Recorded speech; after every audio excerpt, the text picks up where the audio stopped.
This week, we get inside the head of one of the hungry young lions out there trying to make the Bassmaster Elite Series, young Cooper Gallant, on...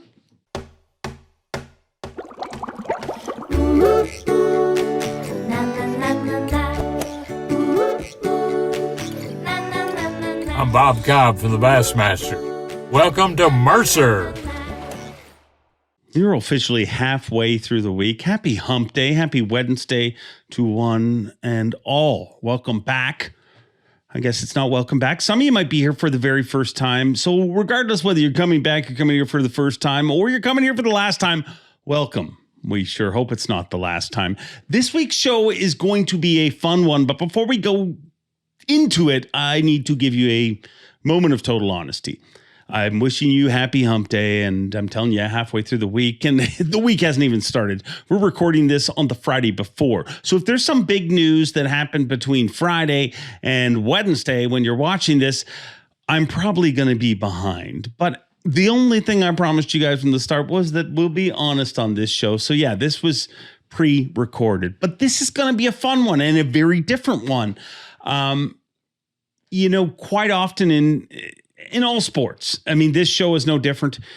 You're always covering people at the top when they're achieving things and doing things like that. But some of the most intriguing stories of any sport, not just professional fishing, is on the drive, on the climb, on the way up. And Cooper Gallant is no different than a lot of kids out there that are obsessed with making the Elite Series. There's a bunch of them out there. And he just happens to be the one that lives close to me.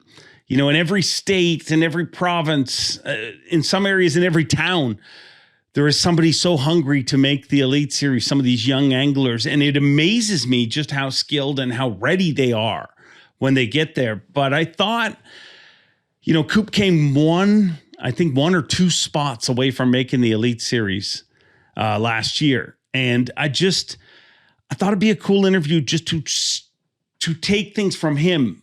You know what I mean? He's just so obsessed with the sport right now. In his mind, all he wants to do is fish. Like, just nothing get in his way. Let him fish. That's all in his head, all he wants to do. And it's really an amazing time in the sport, for any sport, that when you get inside that athlete's head when they're climbing up, because some of the stuff he says here today he might not agree with 5 years from now. Some of it may be very telling 5 years from now. But I mean, let's not think about 5 years from now. That's way too far from now. Let's just talk about now, and let's bring him in right now. Cooper Gallant. Coop, we are finally doing this. I've tried to do this for a while, and literally you have been a vagabond on the road with no Wi-Fi signal. You got it. Yeah, been on the road a lot. It's been fun. So you're home now, and that's your tackle room, correct? Yeah, tackle room / bedroom / man cave. It's this is where all the organizing goes down throughout the winter. Dude, the thing about you that really intrigues me and kind of always has is, for whatever reason, and it's not everybody that's fished with you, but for whatever reason, you're one of those people that it feels like everybody's your friend, like everybody's behind you, like your whole career. It really does feel like an excessive amount of people feel that Coop's their buddy. And do you feel that from people? Do you feel the amount of support you have behind you, especially in this area, obviously in Ontario? Yeah, absolutely. And, I have a lot of close friends that I've met throughout the fishing industry. And that's what's so cool about the fishing industry. It's full of amazing people here in Canada and the US. I mean, even over the past 2-3 years of me fishing down south, I've gained some relationships with some pretty awesome people. And that's one of my favorite things about this whole game is just the amazing people that are surrounded throughout it. So a lot of people are probably meeting you for the first time on this podcast, a lot of US viewers and that sort of thing. Tell me about when did your dream start? I know, but they don't know, when did this all start for you? Yeah, I've fished all my life. I started, my dad and my parents put a fishing rod in my hand when I was 5 years old. And And I grew up on the shores of Lake Ontario, and we're surrounded by, obviously, Lake Ontario, Lake Scugog, Simcoe, a bunch of amazing fisheries, a bunch of creeks that are full of steelhead that run into Lake Ontario. So I was fortunate enough to fish for a variety of different species growing up. And I got into bass fishing when I was about 12, 13 years old. And I joined the local Bass Nation Club. And I fished as a high school student with my tournament partner, Danny. And, we had a good few years doing that. We actually made it down to the States, fished some high school stuff down south. And that's where it all really started was through the high school program. But, there's a lot of people whose parents introduce them to fishing and that they're not doing what you're doing. So what happened? What was different about you? Like, tell me about that feeling. For me, I just know from the first time I fished, I knew that this is something I need to do more and I need to investigate. Like I knew I was going to be obsessed with it and have been my whole life. What was that feeling for you? That's the hardest question. Like I've got asked this question many times and it's a hard one to answer because I don't know why I love it so much. I don't know.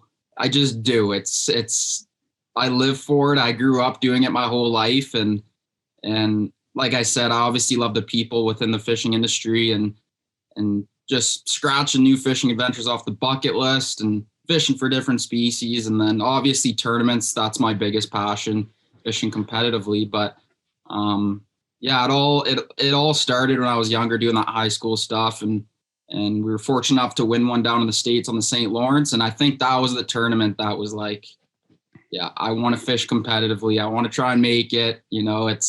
There's no better feeling than driving in with a sack full of fish to weigh in, knowing you got it. Do you even feel that there's, and I don't mean this from an arrogant way at all, but do you even feel that there's an option of you not making it?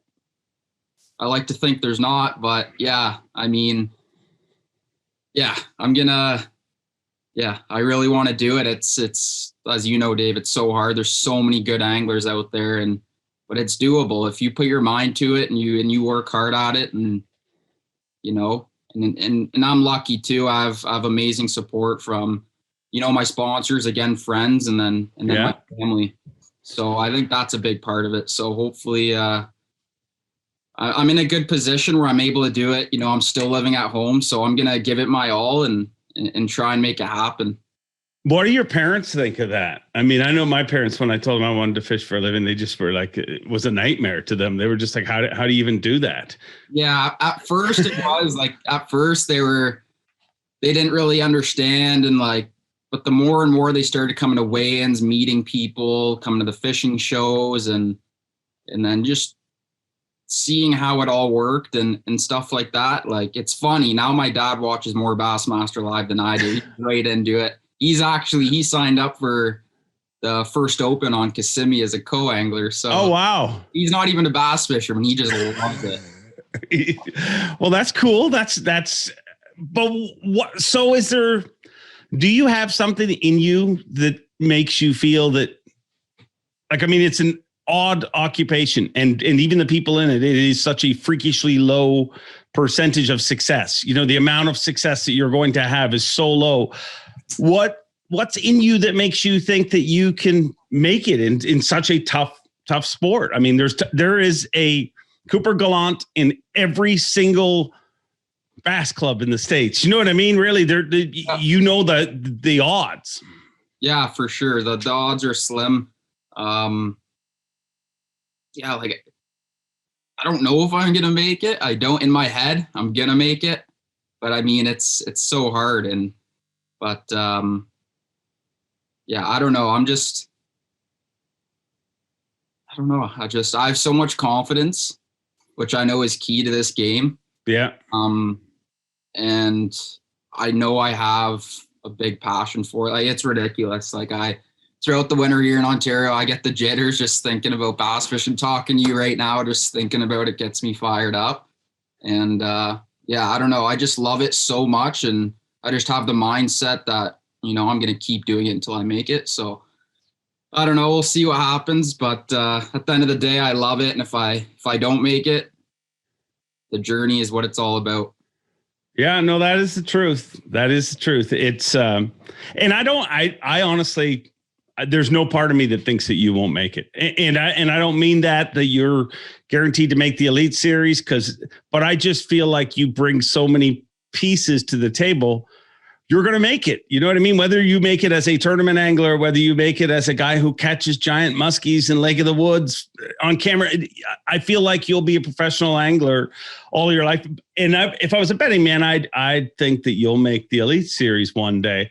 Speaking of the Elite Series, 3 Canadians on it. What is that? Has it done anything? Like, what does that do to somebody like you, a young lion that says, I want to do that? And now you're watching 3 guys that, 2 of them, especially, you grew up right beside. Yeah. What does that do to you? Yeah, it's, I've looked up, I still look up and like, I know Chris and Corey and I look up to them like crazy. They're like 2 of my biggest fans in the fishing world, because I think it's so cool what they've done. They absolutely destroyed in the Canadian scene. They made it to the Elite Series and they're destroying in the Elite Series. And for me, seeing that is just a big motivation for me, because, it's possible. There was that one time everyone said, oh, no Canadian will ever make it down there. And look, Chris and Corey did it. Gussie did it. I look up to Gussie as well. They're all super guys. And I really, really look up to all those boys. Yeah, it's very cool. And I think about that every time they have some of those moments. I think about like how many other, and not just you, but I'm talking about 10-year-old Canadian kids watching that are right now just falling in love with the sport. They have something to look to. It's an achievable and an obtainable goal. But what those guys have done is really is pretty incredible when you look at their track record. Why do you think they're as good as they are? And we'll talk about Gussie too, but let's just specifically, I know you spent a lot of time with the Johnsons. Why do you think the Johnsons are as good as they are? Their mindset for sure. And then time on the water. They spend a lot of time on the water, and all they want to do is win. And they just flat out love it. Did it bother you that they were fishing that open, that you were leading? Like, was there a little part of you? I'm sure there had to be a little tiny part of you when you put your head in the pillow and you're leading going into the final day and thought, I wish Corey and Chris would have just stayed home for this one. No, not really, to be honest. But in the back of my head, I was thinking, I need to catch 25 because I know Corey's going to catch 25. So it was like, I need 25. If I don't catch 25, I'm not going to have a shot at winning. And sure enough, Corey came in with 26, but it's cool. I'd rather them be there, because if you win, it's even more of an accomplishment having those boys there and beating them. So no, I think it's great having them there in the tournament. Yeah, no, I agree. I think if you're you can't avoid them, because if your goal is going to work out, sooner or later, you guys are going to have a collision course. And I think that's kind of the fun thing. Like, I really, as a spectator sitting from the outside, it's awesome to watch. I mean, I really feel in the last 2 years, your angling ability has skyrocketed. Like, I think you've really grown a lot in the sport. Would you not agree with that? Yeah, the last 2 years have definitely been the highlight of my tournament fishing out of all the years I've done it. And I think the reason being is just I've spent way more time on the water. Time on the water is key. Like, this summer I was on the water every single day. I think I might've missed 1 or 2 days. So that's definitely key to the whole game, is just being out there. And when guys say, it's all about experience, it's true, because when you're out there for days on end and you're out there constantly, you're constantly learning. Yeah. That's obviously the biggest key to all this. Do you think an off season, having a legit off season where your water literally turns hard, is a disadvantage for you in that part of your goal to make it as a pro angler? So regular off season, the Open start back up in January, so it's a little off season. I like, having 2.5 months off, 2 months off, get everything ready, get organized. But before, when I wasn't doing the Opens, for sure. I mean, it's a long way. It's a long winter here in Ontario, for sure. Do you assess your ability at the end of the season? Like, how do you continually get better? I mean, I'm assuming it's like any other sport, where you identify areas of weakness. Do you do that at the end of the season, or do you just learn naturally? Yeah, not so much. No, not at the end of the season. Like after a tournament on the, 10, 15 hour drive home, I'll think about it and just put it behind me, and then just, go into another event, just have that in the back of your head and just keep moving forward. But no, at the end of the year, I honestly just blank that whole year out and just start focusing on the year ahead. And by focusing on the year ahead, what are you doing now to prepare for tournaments in January? Just getting tackle ready, finalizing everything with sponsors, and I've got a bunch of footage on my hard drive, so I'm still making videos from this past summer and fall. So that takes a while to edit. I have a solid 2 weeks in my bedroom here, 8 hours a day on the computer editing. So a lot of that, but just getting ready, making sure I've got everything dialed and making sure I have everything and stuff like that. It doesn't sound like a lot, but once you start doing it, you're like, oh, I need this. I need to order this. I need to, you know how it is. Well, I mean, and that off season's key too. You want to eliminate all the downtime, all those trips to a UPS store to pick up a package that you overnighted and spent too much on some baits that you could have just packed. You know what I mean? It's just, that's what I've always found. Like when people say to me, people will say, well, what's the difference between the Elite Series pros? And this isn't just the elites. I mean, the MLF guys, the top level pros. And I think this is for every sport, but I literally respond to people and I'm like, everything. And people are shocked when you say that, because sure, you got, guys are casting, but you literally have to eliminate every distraction and throw yourself into the sport. Like you have to become immersed with it. And I think that's when anglers are their most lethal. Like if you look historically, when they're totally obsessed with it and immersed with it, is that what your experience was like when you were down south, when I was trying to book you for this show and you're like, well, I'm sleeping in the truck right now. I might get a hotel this week. Am I hearing a guy that is totally immersed in this sport? Yeah, for sure. For sure. Like when I'm on the road, I usually travel solo. My dad swings along sometimes, but when I'm in there, I block everything out, and I'm not talking to anyone. I'm just focused. I need to know what I have to do in order to do good in the next tournament. And if they're long days on the water, up first thing in the morning, back in at 9:00, you go eat dinner and make a game plan for the next day, and then just do it all over again. But yeah, I block everything out, and I just focus on what needs to be done. So what needs to be done for you in your career? But moving forward, like I'm sure there's parts of it that you're like, man, this is part of my game that like when you were traveling the States in between tournaments, you were fishing lots of different fisheries, and I'm assuming learning, correct? Yeah, for sure. I was down on Cherokee pre-practice already. I went to Ross Barnett and just looking around. I've never been there before, right? So, and we're there next year for the Open. So I just, put probably 100 hours on the Merc, just looking around, seeing the lake. That way when I come down, I know what the lake looks like.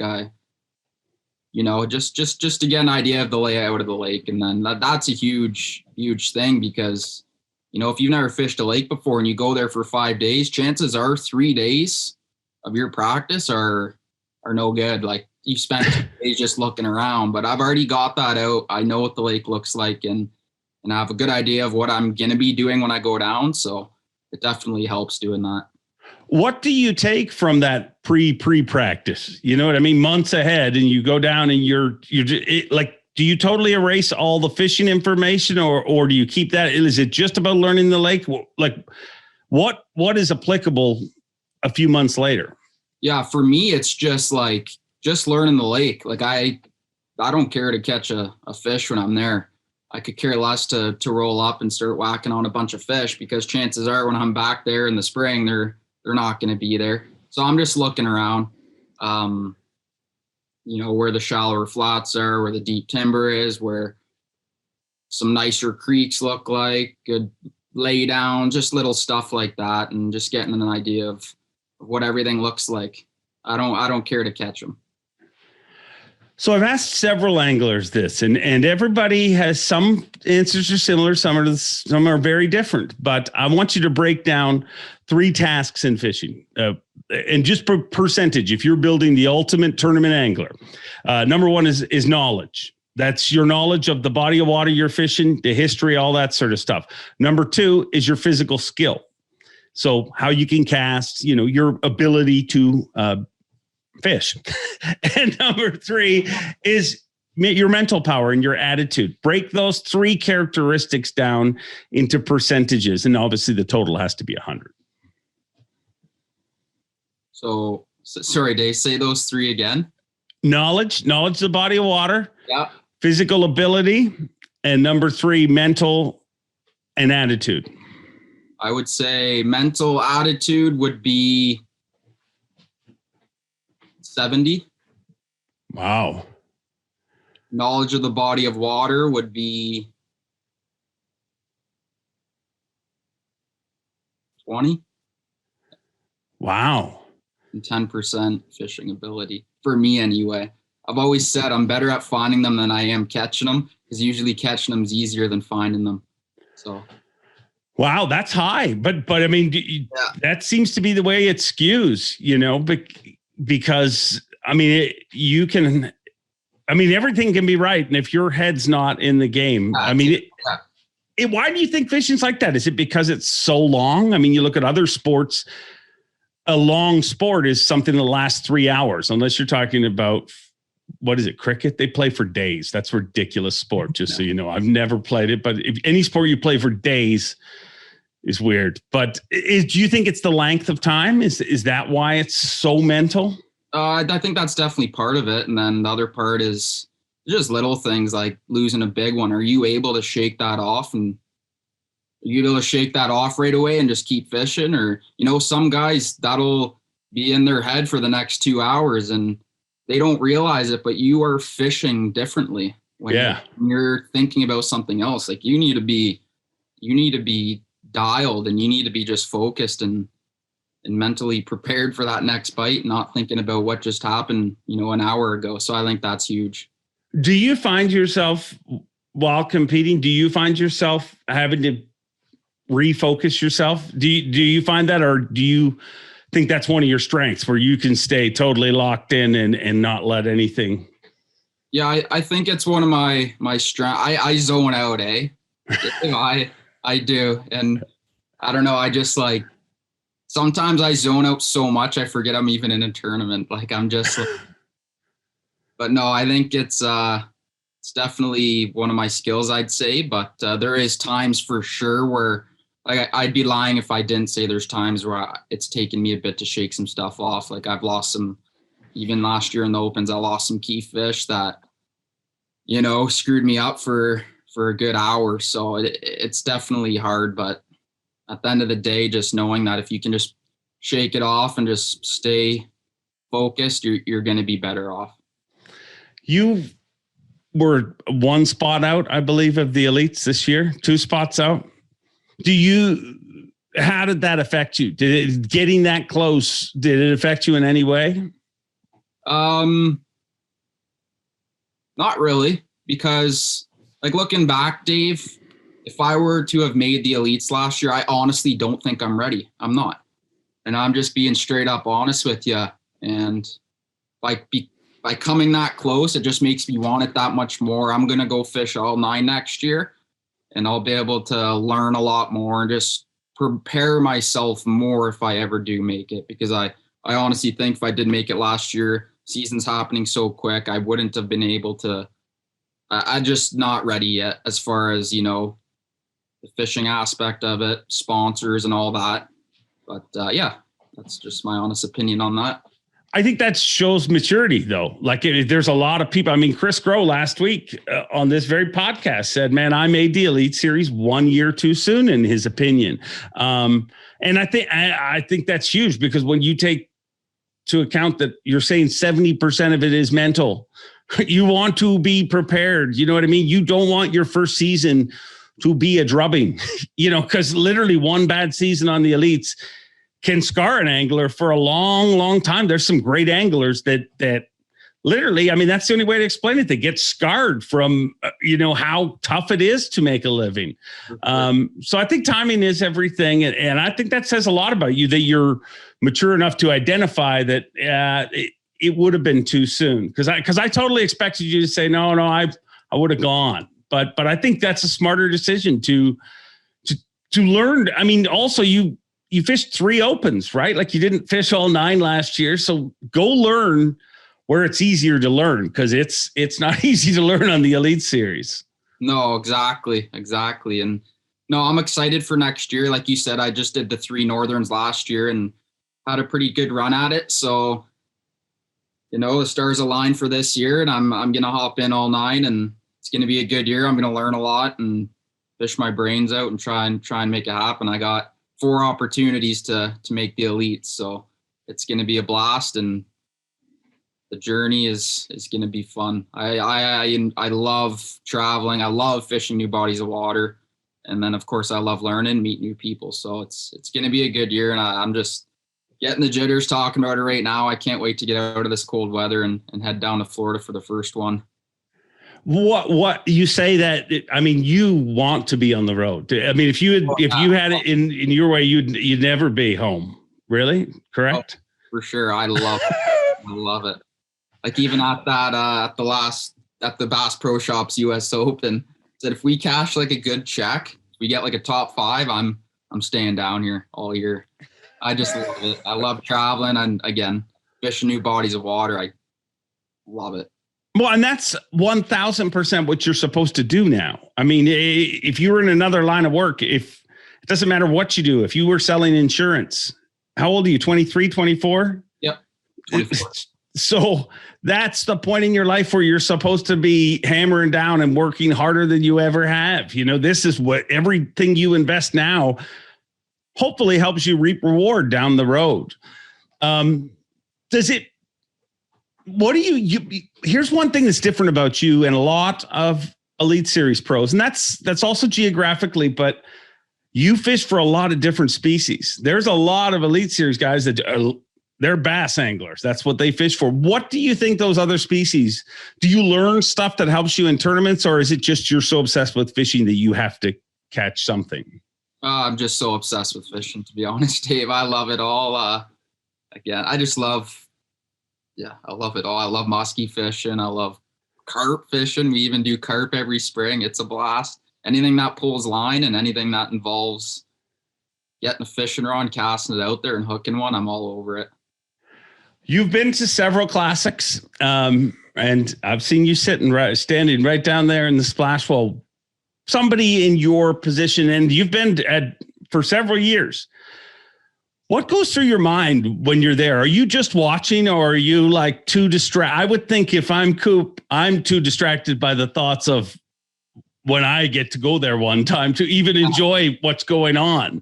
That was another, like, going back to when we were talking about like what makes you want to get there. And the first classic I ever went to was like, yeah, I want to get here. And I think I've been to 4 of them now. I missed the one last year because of COVID and stuff, but every time I go there, it just fuels the fire even more. And, it's usually at the beginning of the tournament season, right? Because it's in like March-ish.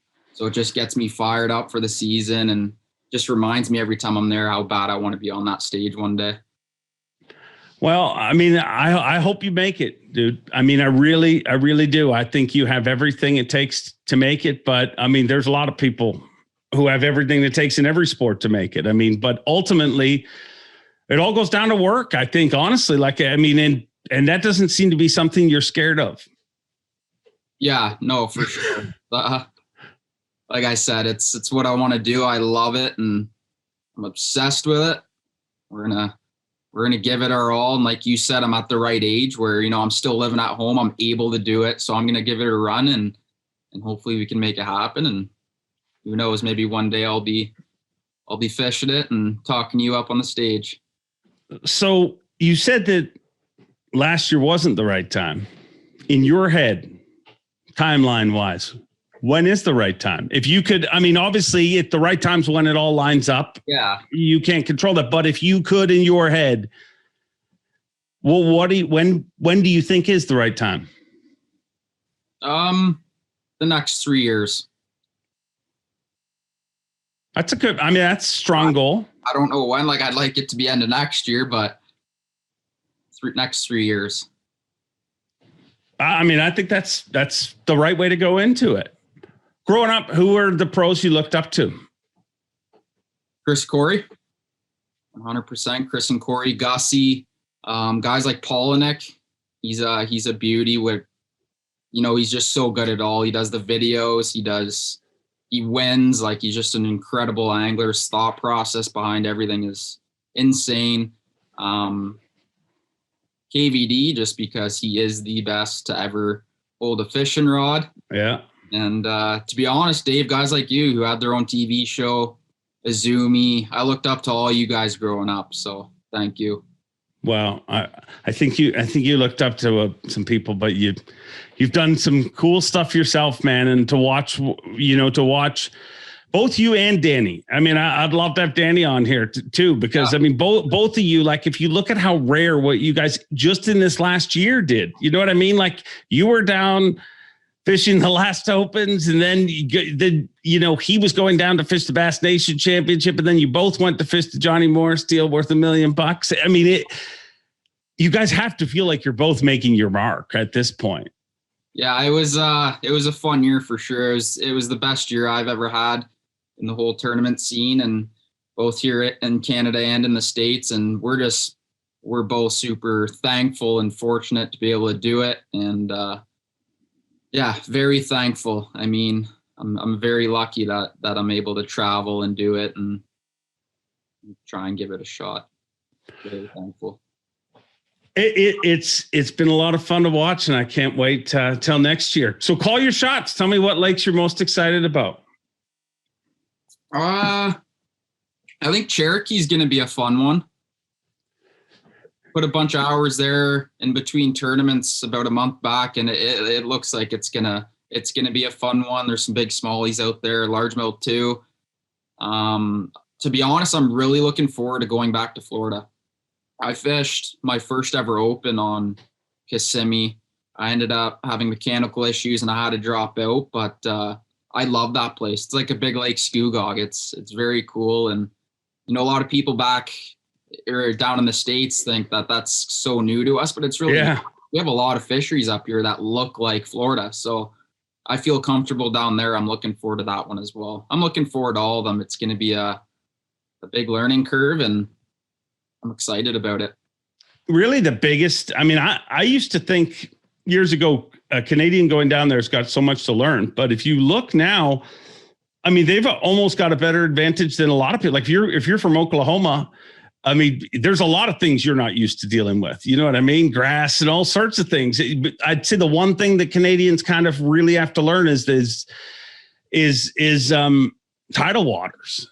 We just don't deal with that a lot. But I would say, especially where we live in Ontario, I would say our water's a lot more diverse than anybody even imagines, or than I even imagined before I worked down south.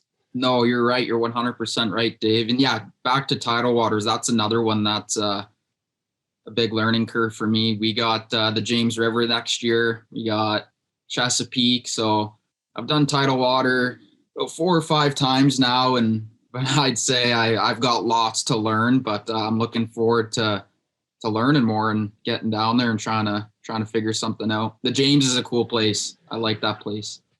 Why? I don't know. Many people hate it. Like you, that is one of those ones traditionally people would be like, oh. I like you that. And Polnick are the only people that like it, I think. I never even caught him either. I ended up like 60-something, 68th or something. But no, I just liked it. Never caught him, but I liked how it fished. And I'm looking forward to going there and trying to do a little bit better than I did last year.